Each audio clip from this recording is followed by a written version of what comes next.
Weather. Our impact day continues through very early Monday morning. From Birmingham north, it's not really much of an impact other than rain.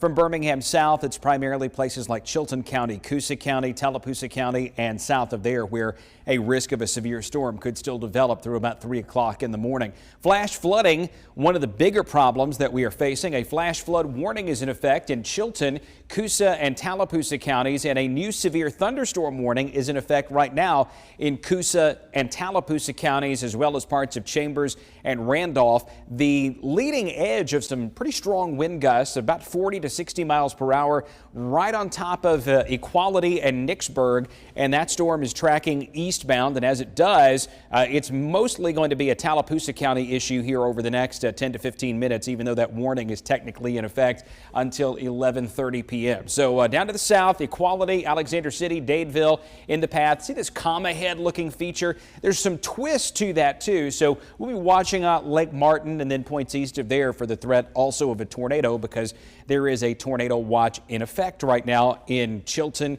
Coosa, Tallapoosa, and Chambers counties, Lee County, Autauga, Elmore, down toward Montgomery as well. Severe thunderstorm watch is still in effect over here into Georgia, but notice no counties from Birmingham, Tuscaloosa, Anniston, Gadsden, North through Jasper, Cullman, Hamilton expecting any additional severe weather tonight. But we will be getting more rain. There is plenty of wet weather out to the west over Mississippi that's training this direction, and as it runs into an environment where we're going to see it get a little stronger, we still could have some thunder and lightning overnight. And in this zone right here where we already have a flash flood warning in effect, Chilton, Coosa, Tallapoosa, I think this is the spot where we may get another 2 or 3 inches of rainfall, and that could lead to some pretty serious flash flooding. That's why the Weather Prediction Center, the WPC, has that high risk of flash flooding in this zone.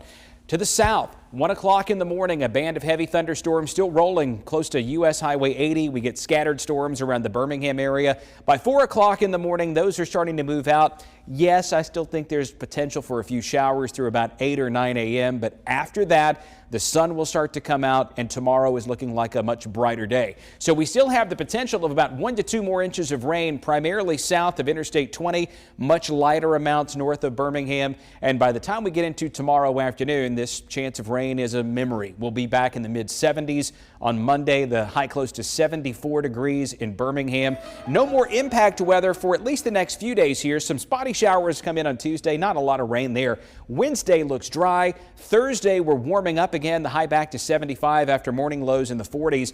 Friday of next week, a few showers are possible, and then another impact day coming in there on Saturday as a cold front brings a chance of rain and thunderstorms. Right now, the question of severe weather up in the air. Right now, it mainly looks like just some rain and scattered springtime storms.